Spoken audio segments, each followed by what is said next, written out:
বিজ্ঞানের উদ্ভাবনী শক্তিকে কাজে লাগিয়ে অনেক সমস্যার সমাধান করে দেশকে এগিয়ে নেওয়া সম্ভব বলে মন্তব্য করেছেন প্রধানমন্ত্রীর সহধর্মিণী ও জিয়াউর রহমান ফাউন্ডেশনের vice president doctor Zubaida Rahman. তবে এক্ষেত্রে তীব্র আকাঙ্ক্ষা, অধ্যাবসায় ও ইচ্ছাশক্তি থাকা প্রয়োজন। ঢাকা বিশ্ববিদ্যালয়ের কার্জন হলে মাসব্যাপী বৃক্ষরোপণ কর্মসূচি ও বিজ্ঞান মেলার উদ্বোধনী অনুষ্ঠানে এসব কথা বলেন তিনি। বৃক্ষরোপণকে শুধু গতানুগতিক কর্মসূচির মধ্যে সীমাবদ্ধ না রেখে জনগণের অংশগ্রহণের মাধ্যমে সামাজিক, অর্থনৈতিক ও প্রজন্মগত সবুজ বিপ্লবের পরিণত করা সম্ভব বলেও মন্তব্য করেন ডাক্তার জুবাইদা রহমান।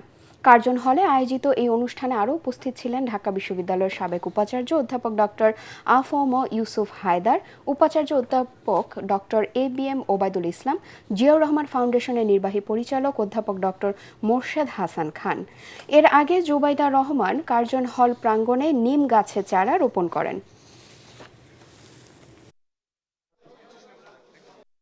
পরিবেশ সুরক্ষায় এবং দেশের বিভিন্ন সমস্যার বৈজ্ঞানিক সমাধান বের করার ক্ষেত্রে শিক্ষক, শিক্ষিকা এবং শিক্ষার্থীরা নিঃসন্দেহে বিরাট অবদান রাখতে পারে।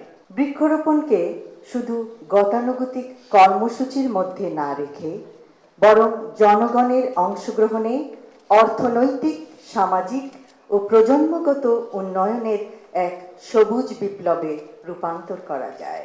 সায়েন্টিফিক ইনোভেশনের দ্বারা দেশের মানুষের বহু কষ্ট লাঘব করা যায়।